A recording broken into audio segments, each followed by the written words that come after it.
Bonjour à tous, comment optimiser ses vidéos YouTube pour aller vers la monétisation? J'en suis à la semaine 3 et voici ce que j'ai appris sur le chemin. Donc aujourd'hui, c'est la vidéo sur les outils que j'ai utilisés, testés et stratégies appliquées. Et vous aurez une autre vidéo qui sort cette semaine sur du coup les résultats qui en ont résulté. Et c'est pas terrible dans l'absolu.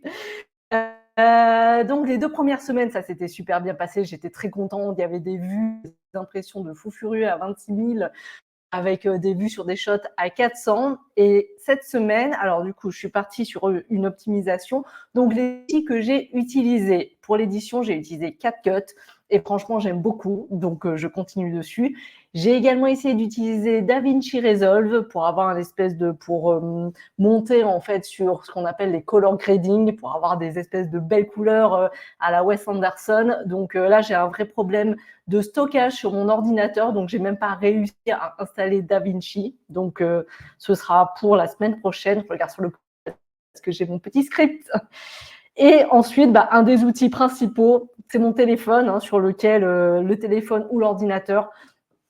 Parce que ce que j'ai compris, c'est que j'ai acheté également le DJI Osmo, donc je vais faire également une vidéo sur ce que j'en pense. Donc DJI Osmo, super outil, faut un peu le mettre en place, mais super outil. Mais toujours le même problème, c'est-à-dire que j'ai fait une vidéo sur DJI, mais je n'arrive pas à l'envoyer sur mon ordinateur pour l'éditer, pour ensuite la mettre sur YouTube, parce que je n'ai plus assez de place sur l'ordinateur. Donc il y a un vrai sujet quand même sur le stockage et la bande passante sur ordinateur.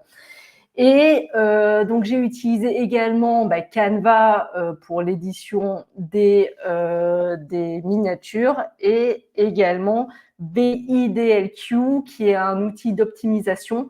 Et ça a joué un peu contre moi. Donc je vous en parlerai plus dans la vidéo sur les résultats, mais je pense que ça a en partie fusillé en fait les résultats de la semaine. Mais bon, alors, ce que j'ai appris, d'abord, il y a un sujet sur le stockage. Donc là, j'essaie de contourner le problème. Donc maintenant, alors que j'avais fait une vidéo sur DJI Osmo, en fait, vous l'avez peut-être pas vu, mais j'ai édité beaucoup moins de vidéos et posté de vidéos sur YouTube parce qu'il y a un espèce de goulot d'étranglement sur le stockage. Donc, je n'arrive pas en fait à éditer les vidéos et à les mettre sur YouTube, alors qu'avant, j'avais quelque chose de très simple, j'enregistrais sur mon téléphone et direct YouTube. Donc, je suis revenue sur ce loop plus simple qui permet d'avoir des résultats. Mais il y a un vrai sujet sur le stockage et la manière de le contourner. J'ai acheté un disque dur externe qui va arriver par Amazon de manière rapide dans les 2-3 jours. Donc j'espère que ça va me permettre de monter un peu en puissance sur le sujet de l'édition parce que je voudrais quand même faire des choses un peu plus élaborées en termes de qualité et d'édition de vidéo. Ensuite, ça rejoint le deuxième point, c'est la complexité. C'est qu'à force de vouloir faire des choses un peu plus complexes que ce que je faisais avant, j'ai fait moins de choses. Le fait de vouloir passer par DJI, du coup, j'ai pas pu éditer les vidéos. Donc voilà, on est sur de la transformation, sur de la mise en place de projet, donc c'est normal que ça prenne du temps, mais ça a un peu joué contre moi en fait sur cette semaine. L'algorithme, de manière très claire, ne pardonne rien. C'est-à-dire que ça pardonne, mais ça met du temps. J'ai fait une vraiment stratégique, c'est-à-dire qu'à un moment, j'ai mis le titre de ma vidéo phare de la semaine sur la monétisation de la vidéo. Je l'ai mise en anglais sur suggestion de VIDLQ. Et c'était surtout pas ça qu'il fallait faire. Ça, c'était une énorme erreur parce qu'il y a eu un taux en fait de clics, c'est-à-dire que lorsque les personnes voient l'impression de votre vidéo lorsqu'elle est présentée, ils cliquent dessus, mais je pense que c'était tous des anglophones. Donc j'ai eu un taux de clics monstrueux, mais par contre, au bout de 2 minutes, même pas de 2 secondes, ils décrochaient parce qu'ils voyaient que je parlais en français. Enfin, je pense que c'est ça, en tout cas. Bon, donc du coup, la vidéo n'a pas du tout décollé dès le début et après, j'ai jamais réussi à redresser le loop. Et ensuite, les shorts que j'ai présentés, alors c'est peut-être pas lié à ça, on sait jamais vraiment comment marche l'algorithme, mais en tout cas, j'ai dû vraiment galérer pendant 3 jours pour pouvoir revenir à des vues de normalité, à 400 vues sur des shorts. Donc, je me suis dit, oh là là, plus jamais ça, plus jamais de titres en anglais.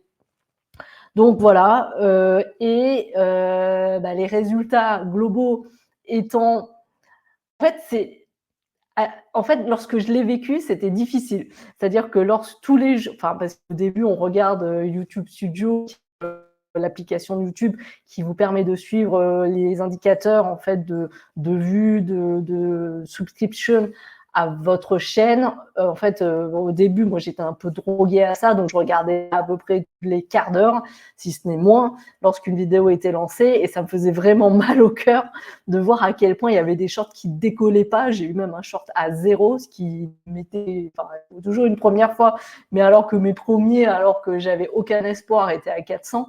Franchement, c'était dur à vivre. Du coup, j'ai vécu cette semaine de manière vraiment émotionnellement un peu compliquée. Même si ça n'abat en rien en fait ma volonté de faire du YouTube, hein, parce que j'ai envie de craquer un peu le code. Mais ça a été une semaine compliquée à vivre.